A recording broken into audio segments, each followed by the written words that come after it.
My mom looked right at me, across the Christmas dinner table, and she said, "You're the most useless child we have." Can you even imagine? But here's the kicker. I stood up, looked her dead in the eye, and without a tremor in my voice, I told her, "Then stop calling me when you need money." The entire room went silent. You could literally hear a pin drop. Everyone stopped breathing. My name is Linda, and I'm 32.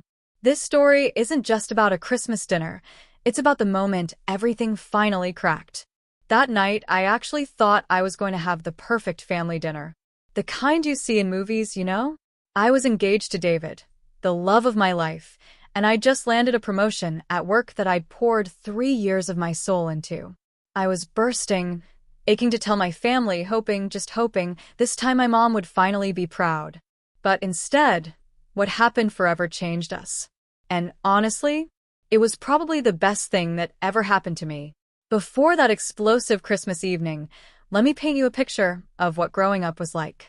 I was always the middle child, which in my family meant I was practically invisible. My older brother, Michael, the golden boy. In my mom, Patricia's, eyes, he could do no wrong. He's a doctor now, and believe me, she never lets anyone forget it. Then there was my younger sister, Karen, the baby, the precious princess who got away with everything, and now she's a successful lawyer. And me, Linda, stuck right in the middle, desperately trying to earn even a fraction of the attention and love they seemed to get so effortlessly. From the time I was old enough to understand our messed-up family dynamics, I knew I had to work twice as hard for half the recognition. Michael brought home B's and got praised. I had to maintain straight A's just for a nod. Karen would throw tantrums and break things, and it was cute. "She's just expressing herself," they'd say. If I so much as raised my voice, I was disrespectful, needed an attitude adjustment. I remember spending countless hours in high school working part-time jobs, grocery store, tutoring younger kids. Not because we needed the money, but because I thought if I can contribute financially, maybe, just maybe, they'll see my value. I saved every penny to buy my mom flowers for Mother's Day, jewelry for her birthday, and thoughtful Christmas gifts I'd spend weeks picking out. Meanwhile, Michael and Karen would grab something last minute from the mall, and somehow, their gifts always got the biggest smiles, the longest hugs. It was baffling. College was supposed to be my fresh start, my chance to prove myself in a field I was genuinely passionate about. I chose marketing because I loved the creativity, the strategy, the way you could tell a story that connected with people. But when I told my family about my major, my mother's face just fell, like I'd announced I was dropping out entirely. "Marketing," she said, her voice dripping with disappointment. "That's not a real career, Linda. That's just playing with pretty pictures and slogans. Why can't you be more like Michael and choose something that actually helps people? Or like Karen, something that requires real intelligence and makes a difference in the world?" Those words stung, more than I ever let on. But I pushed through, graduated with honors, and landed my first job. I worked my way up slowly, taking on extra projects, staying late, coming in early, proving myself over and over. Every small victory, every client I landed, every successful campaign, I'd call home, buzzing with excitement. And every conversation ended the same way. "That's nice, dear. Did I tell you Michael just got published in another medical journal? Or Karen just won another case? She's really making a name for herself." For years, I kept trying. I sent cards for every holiday, called every week, remembered birthdays and anniversaries. I helped my parents move into their new house when I was 26, spending my entire vacation time painting walls and organizing boxes, while my siblings were too busy with their important careers to help. I even dog-sat their German Shepherd whenever they went out of town, even though I'm allergic and would spend the entire weekend sneezing and taking antihistamines. Last spring, when my dad, Robert, had emergency gallbladder surgery, I was the one who took time off work to drive him to appointments and sit with my mom in the waiting room for 6 grueling hours. Michael was in surgery himself that day, and Karen was in court. But somehow, I was the one who got lectured later about how I should have called them both with updates more frequently. The worst part wasn't even the lack of recognition. It was the constant comparison. The way every single conversation somehow circled back to how much more successful, more attractive, more accomplished my siblings were. Family dinners became exercises in endurance. Just sitting there, listening to endless praise for achievements that, honestly, weren't any more impressive than my own, but were treated like Nobel Prize wins because they came from the golden children. But this past fall, things in my life finally started clicking into place. David and I had been dating for 2 years, and he proposed during a weekend trip to the mountains in October. The ring was simple, perfect, and more importantly, he saw me in a way my family never had. He celebrated my wins, encouraged my creative projects, and never once made me feel like I had to compete for his attention or approval. Around the same time, my company promoted me to senior marketing coordinator with a significant salary increase and the chance to lead my own team. It was everything I'd been working toward, and for the first time in my adult life, I felt genuinely proud of what I'd accomplished. I couldn't wait to share both pieces of news with my family at Christmas, thinking, maybe this time will be different. Christmas morning started the way it always did at my childhood home on Maple Street. The house decorated the same way for 20 years. White lights on the evergreen, red and gold ornaments, the same angel topper since I was 5. The smell of cinnamon rolls and coffee. Christmas music. I arrived around 10 a.m., arms full of carefully wrapped presents, my heart thrumming with nervous excitement. David was with his own family, but we'd planned to celebrate together. I'd been carrying my engagement ring in my purse for 2 months, wanting to announce it in person.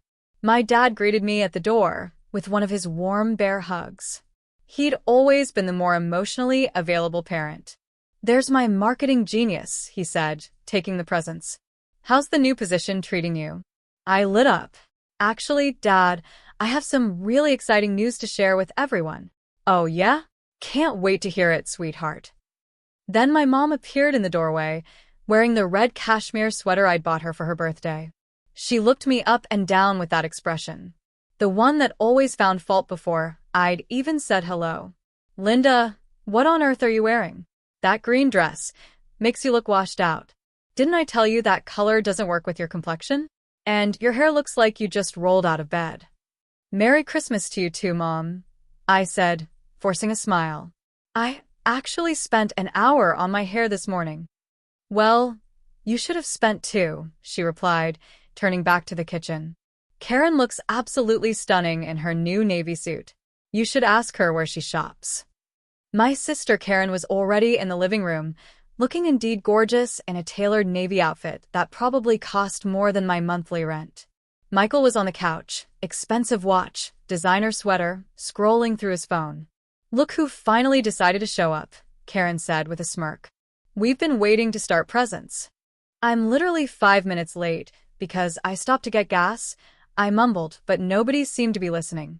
The gift exchange went exactly as I'd expected. Michael gave everyone gift cards he'd obviously picked up last minute, but they were expensive ones from high-end stores, so Mom gushed about how thoughtful and generous he was. Karen bought our parents a weekend getaway to a fancy spa resort, which earned her 20 minutes of praise and excited planning conversations. Me, I'd spent weeks picking out personalized gifts, a vintage medical textbook for Michael, a beautiful leather briefcase with her initials engraved for Karen, and a custom photo album for my parents, filled with digitized and printed family pictures from the past decade. "Oh, how nice," my mother said, flipping through the album quickly. "This must have taken you some time." "I spent about 40 hours on it," I said. "I had to scan all the old photos, restore some of the damaged ones, then design the layouts." "Sweetie, Michael, show everyone that new watch your colleague gave you." And just like that, the conversation moved on. My dad squeezed my shoulder and whispered, "This is beautiful, Linda." "Thank you." But the moment had already passed. As morning turned to afternoon, more family members arrived. Aunt Susan, Uncle Frank, cousins Janet and Robert Jr., and my grandma Eleanor. The house filled with laughter and conversation. I found myself gravitating toward the kitchen, helping my mother with dinner, like I always did. "The turkey needs to come out in 20 minutes, she instructed, not looking up from the potatoes she was mashing. "And someone needs to set the table. Where's Karen?" She's in the living room talking to Grandma Eleanor. Well, she shouldn't have to worry about kitchen work. She worked so hard during the week. I bit my tongue. I worked just as hard during the week, but somehow that never seemed to factor into her calculations. As dinner time approached, my nerves built. I'd planned to make my announcement during dessert, when everyone would be relaxed. I kept touching the ring box in my purse, reminding myself this was good news, happy news, the kind of news that should bring families together. But watching my mother light up every time Michael mentioned his latest case or Karen talked about a court victory, I started to wonder if I was setting myself up for disappointment. Again, dinner was served at 3 o'clock sharp, just like every Christmas. The dining room table was set with my mother's finest china. Grandma Eleanor sat at one end, my father at the other. The rest of us filled in, according to an unspoken hierarchy that somehow always put me between my youngest cousin and the empty chair where my grandfather used to sit. The conversation flowed easily around topics I'd heard 100 times. Michael's expanding medical practice, Karen's promotion to junior partner, Cousin Janet's wedding planning. I participated when spoken to, laughed at Uncle Frank's bad jokes, complimented Aunt Susan's new haircut, all while waiting for the right moment. "So, Linda," my grandmother said during a lull, "are you still working at that little advertising company downtown?" "Marketing company, Grandma." "And yes, I am. Actually, I have some exciting news about that." Before I could continue, my mother jumped in. "Linda thinks making pretty pictures for businesses is the same as having a real career. I keep telling her she should go back to school for something more substantial, like nursing or teaching." My blood pressure spiked. "Marketing is a real career, Mom," I said, trying to keep my voice even. "It's a field that requires a lot of strategy and analysis. I just got promoted to senior coordinator, which means I'll be leading my own team." "Oh, that's wonderful, honey," Aunt Susan said kindly. "Congratulations." "Thank you," I replied, forcing a smile. "And actually, I have even bigger news than that."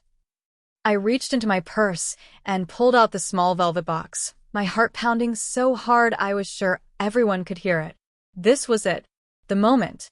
David proposed, I announced, opening the box to reveal the beautiful solitaire ring. "We're engaged." The reaction wasn't what I'd hoped for. A moment of silence, then polite congratulations from most of the table. My father's face broke into a genuine smile, and Grandma squeezed my hand.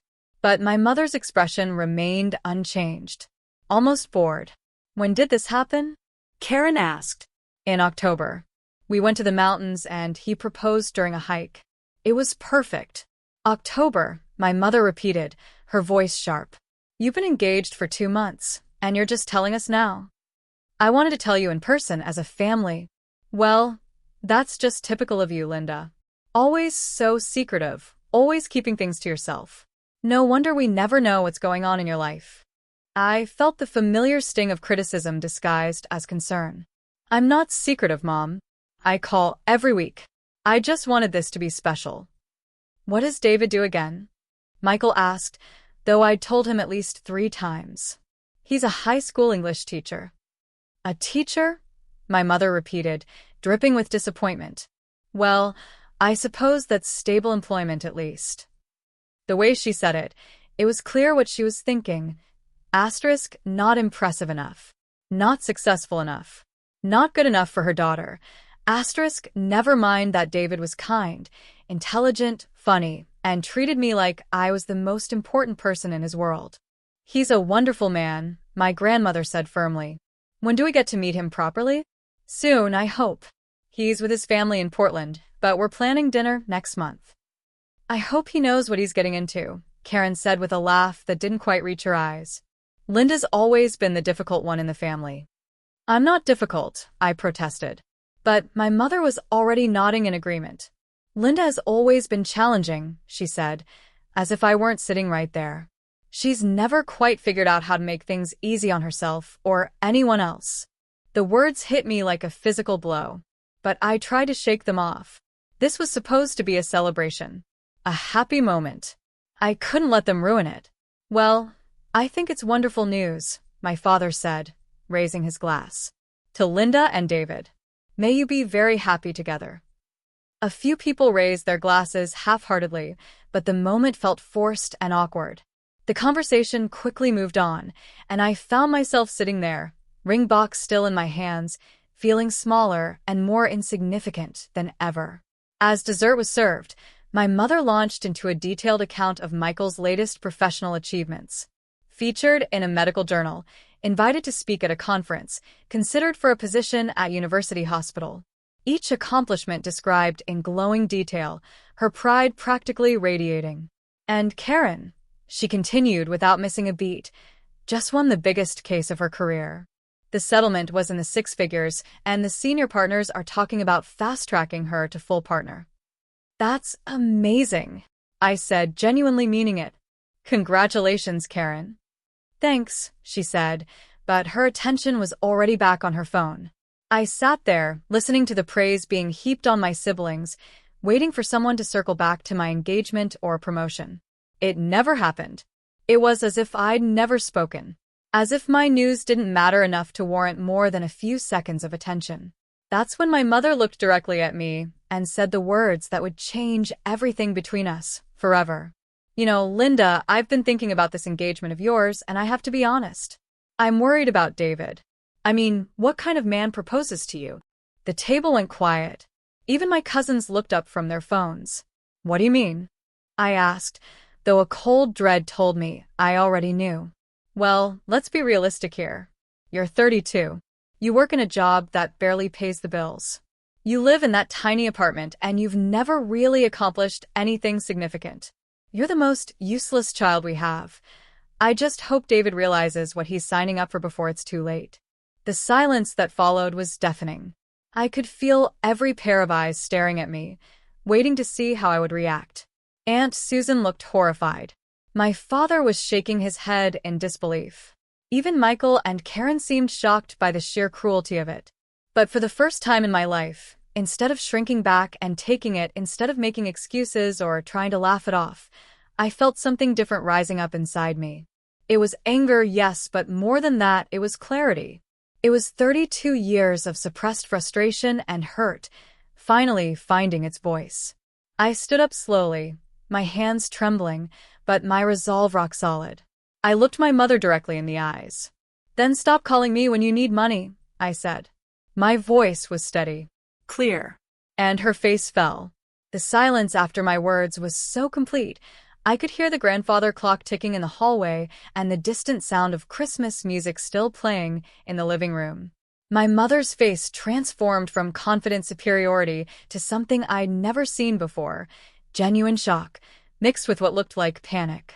What are you talking about? She asked, but her voice had lost all its earlier authority. I'm talking about the $1,500 I've been sending you every month for the past 2 years to cover your car payments because Dad's business was struggling, I said, my voice gaining strength. I'm talking about the $3,000 I gave you last spring when he needed surgery and your insurance wouldn't cover all the costs. I'm talking about the $2,000 I sent to help pay for Karen's bar exam fees because she'd already spent her trust fund on that trip to Europe. I reached into my purse and pulled out my phone, opening my banking app with fingers that were surprisingly steady despite the adrenaline coursing through my veins. Want to see the receipts? I continued, holding up the screen.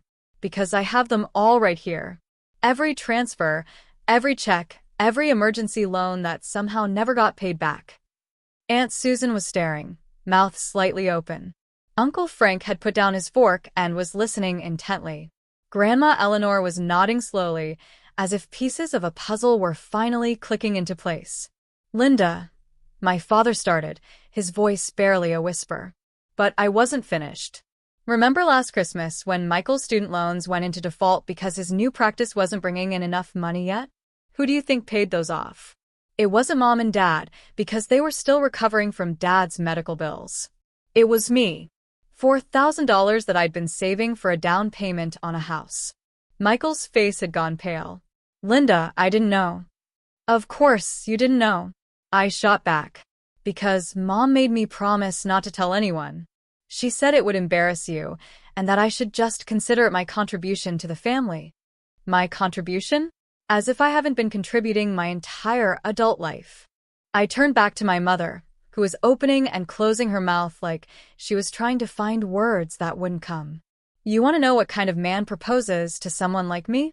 I pressed on, heat rising in my chest. The kind who sees that I've been single-handedly keeping this family financially afloat while working my supposedly meaningless job and living in my supposedly pathetic apartment. The kind who recognizes that maybe, just maybe, I've been sacrificing my own financial security and dreams to take care of everyone else.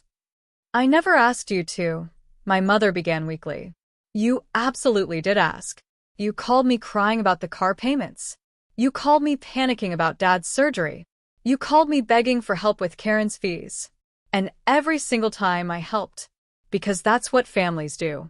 But apparently, that's what the useless child does while the successful ones get all the credit and none of the responsibility.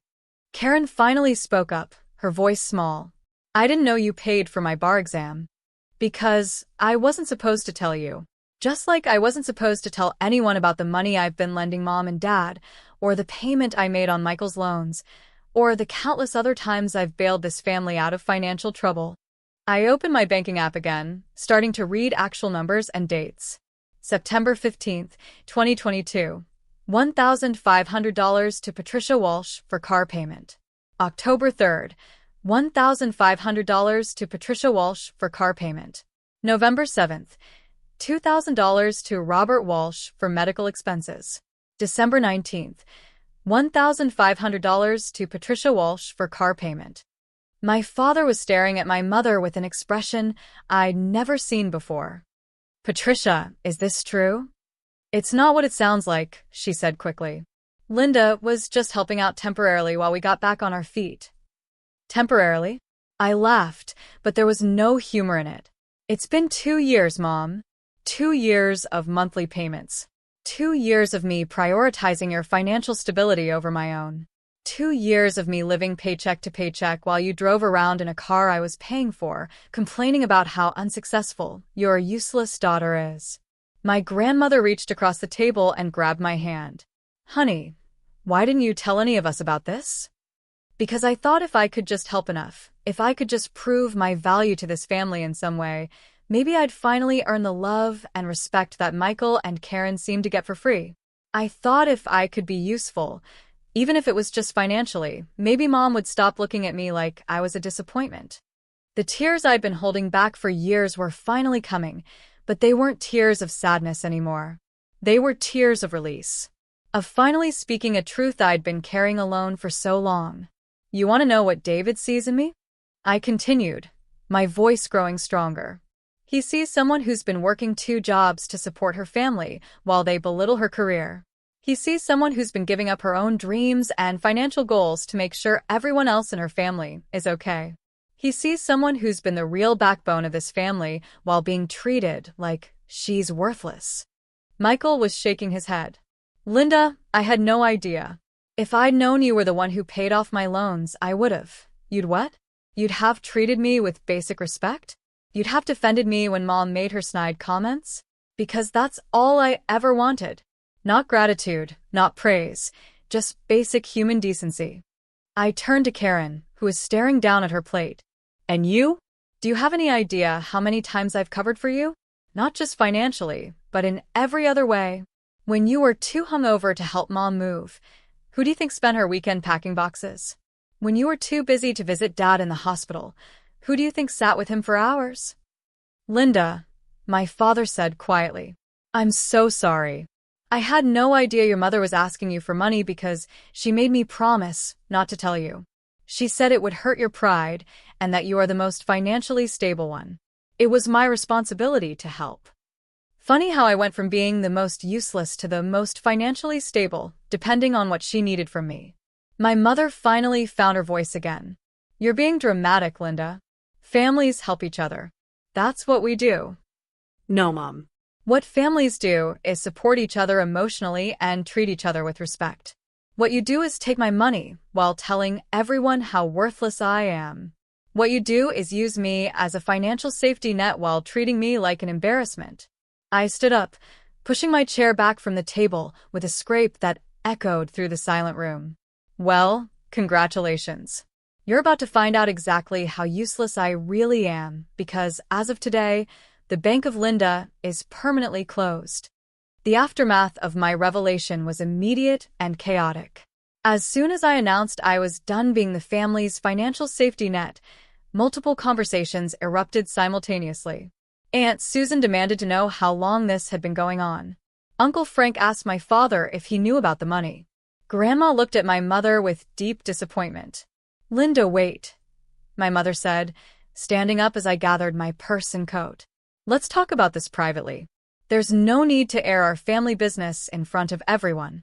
"Our family business?" I turned back to face her, a sharp, disbelieving laugh escaping me. "You mean the family business where you humiliate me in front of these same people every chance you get? The family business where you announce to everyone that I'm the most useless child you have? I think they're entitled to know the truth about how this family really operates." "You're being vindictive," she accused, but her voice was shaking.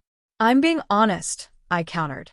"For the first time in my adult life, I'm being completely honest about what's been happening in this family.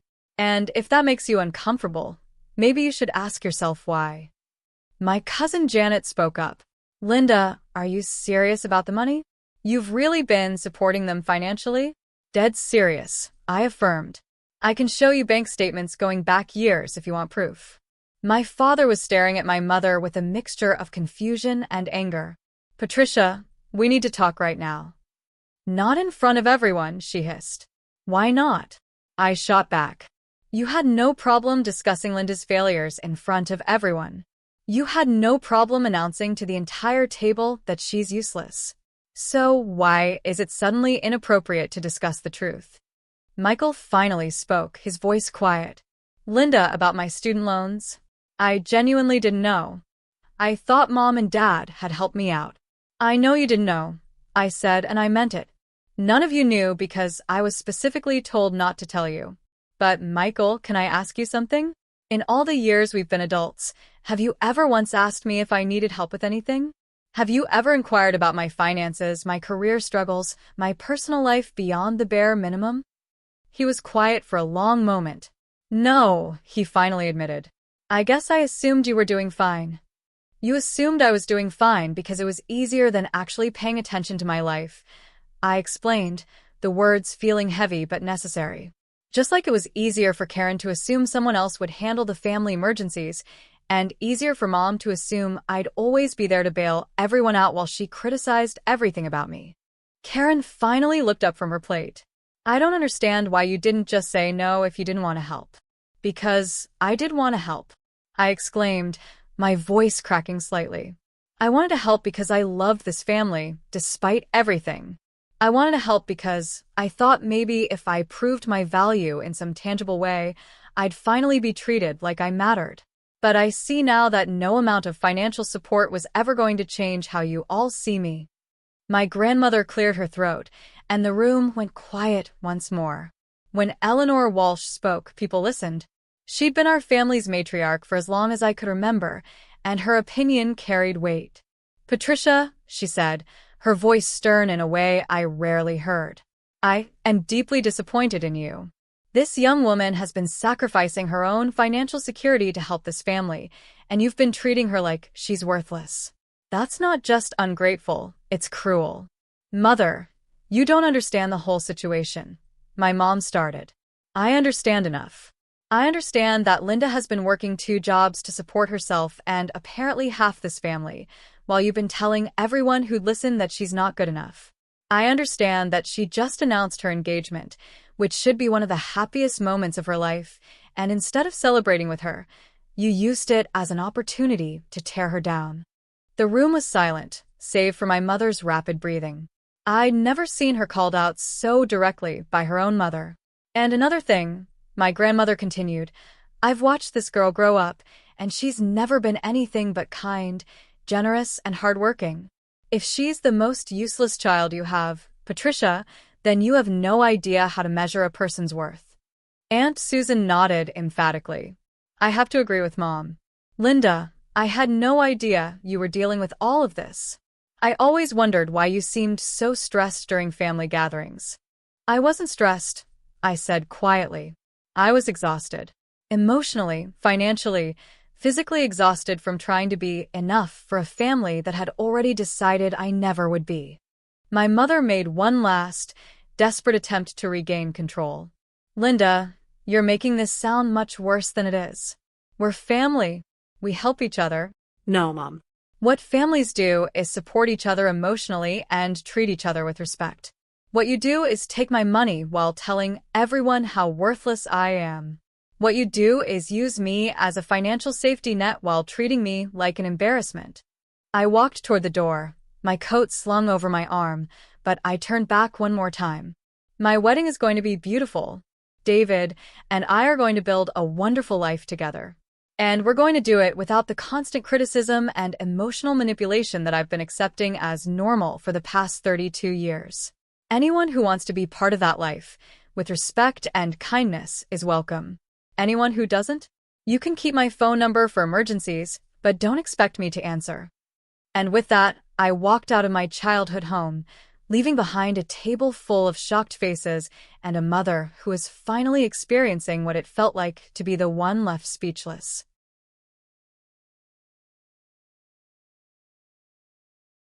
The week following Christmas was unlike anything I'd ever experienced. My phone started ringing before I even made it home that evening, and it didn't stop for days. But for the first time in my adult life, I wasn't answering every call immediately.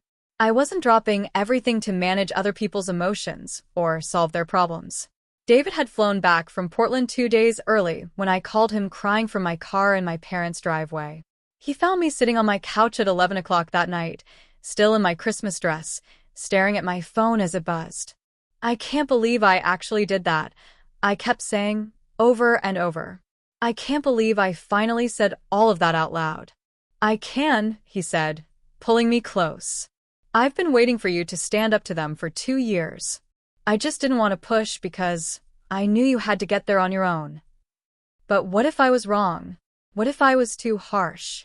Linda, he said gently, you've been paying your mother's car payment for 2 years while she told people you were useless. There's no universe in which you were too harsh. The messages started pouring in that night and continued for days. My father called first, his voice heavy with what sounded like genuine regret. Linda, honey, I had no idea your mother was asking you for money. I'm so sorry. If I'd known, Dad, I interrupted, it's not just about the money. It's about the way she's treated me my entire life. The money was just the final straw. I know, sweetheart, he sighed. I've been thinking a lot about that since you left. And you're right. I should have stood up for you more over the years. I should have said something when she made those comments. It was the first real apology I'd ever received from anyone in my family, and it meant more than I could express. Michael called the next day. Linda, I feel terrible about the loan situation. I want to pay you back. It's not about paying me back, Michael, I said, trying to keep my voice calm. It's about the fact that for all these years, you've been perfectly happy to assume that someone else would handle family problems while you focused on your career. You never once asked if I needed help or support. You're right, he said quietly. I guess I always saw you as the strong one, the one who had everything figured out. I was the one who couldn't say no, I clarified. There's a difference. Karen took 3 days to call, and when she did, she was defensive. I don't understand why you're being so dramatic about this, Linda. Families help each other out.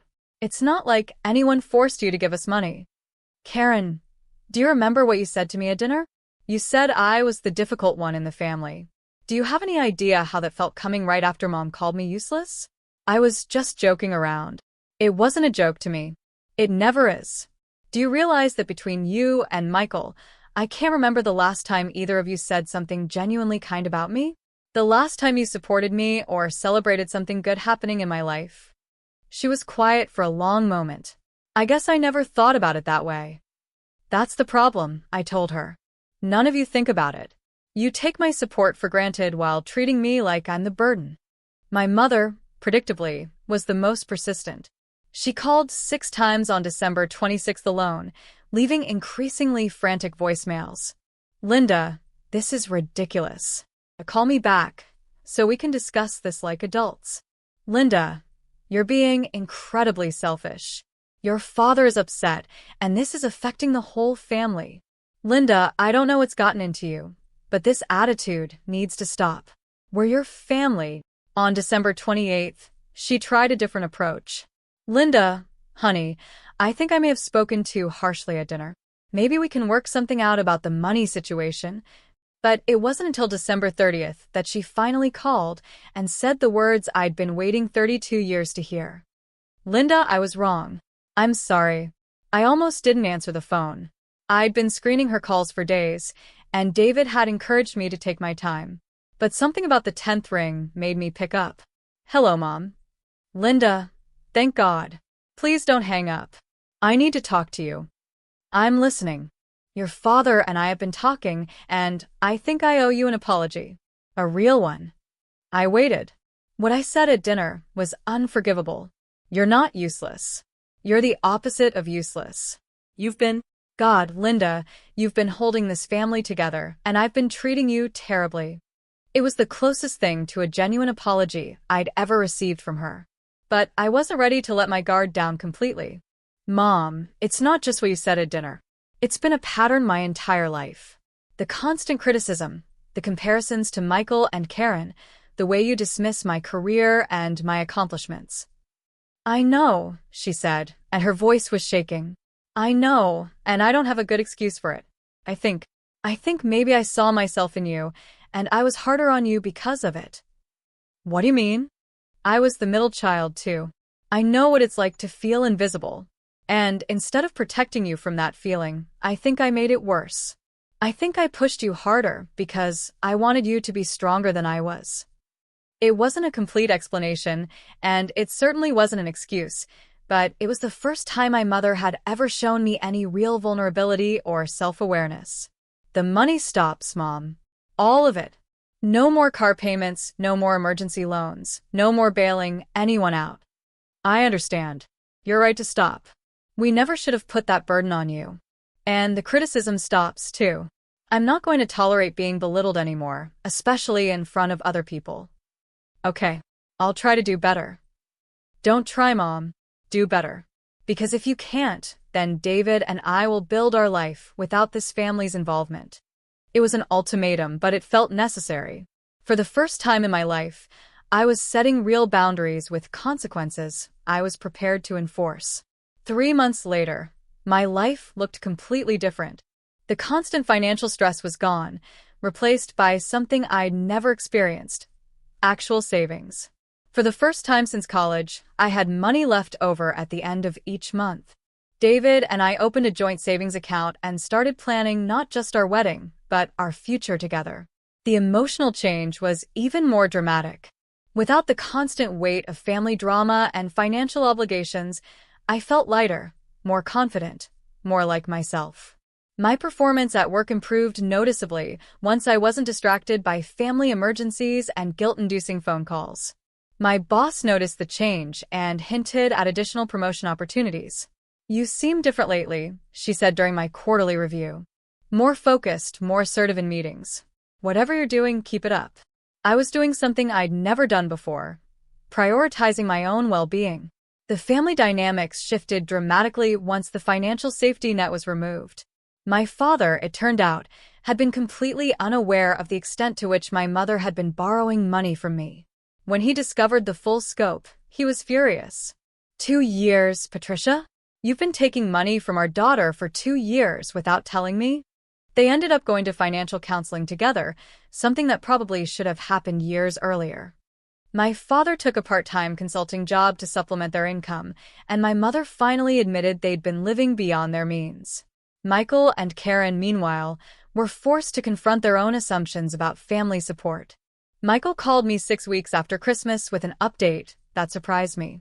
I've been thinking a lot about what you said, he told me, about how I never asked if you needed help. And you're right.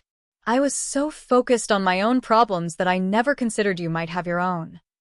I appreciate you saying that, I replied, a warmth spreading through me. I want to do better. And I want to start by asking, is there anything you need help with? Anything I can do to support you? It was such a simple question, but it was the first time any of my siblings had ever asked it. We ended up having a 2-hour conversation about my career goals, my relationship with David, and my plans for the future. For the first time as adults, Michael seemed genuinely interested in my life as a person, rather than just a family obligation. Karen took longer to come around. She was still defensive about the money situation and seemed to view my boundary setting as a personal attack rather than a necessary change. But even she eventually started to shift her perspective, especially after a conversation with our grandmother. Eleanor had apparently given both of my siblings quite the talking to about their treatment of me. "Your sister has been sacrificing for this family while you two were building your careers," she told them. "The least you can do is treat her with the respect she deserves." My relationship with my mother remained the most complicated. She was clearly trying to change, but decades of ingrained patterns don't disappear overnight. She'd catch herself mid-criticism and apologize, or make an effort to ask about my work in a way that didn't sound dismissive. It felt forced at first, but gradually it started to feel more genuine. The real test came when David and I started planning our wedding. I'd been dreading the inevitable commentary and attempts to control the process. But to my surprise, my mother mostly kept her opinions to herself. When she did offer suggestions, she prefaced them with things like, "Just an idea," or "only if you think it would work." "I like the photographer you chose," she said during one of our planning sessions. "The samples you showed me are beautiful." It was such a normal, supportive comment that I almost didn't know how to respond. This was what healthy family interaction was supposed to look like. My father, on the other hand, threw himself into wedding planning with an enthusiasm I hadn't expected. He offered to help with costs, insisted on walking me down the aisle, and spent hours researching venues and vendors with me. It was as if he was trying to make up for years of standing by. "I'm so proud of you," he told me one afternoon as we sampled cakes. "Not just for standing up to your mother, but for building such a good life for yourself. David's a lucky man." Coming from my father, those words meant everything. The biggest surprise was how many other family members reached out to support me once they learned the full story. Aunt Susan started calling regularly just to check in. Cousin Janet asked if she could help with wedding planning. Even some more distant relatives made efforts to connect with me in ways they never had before.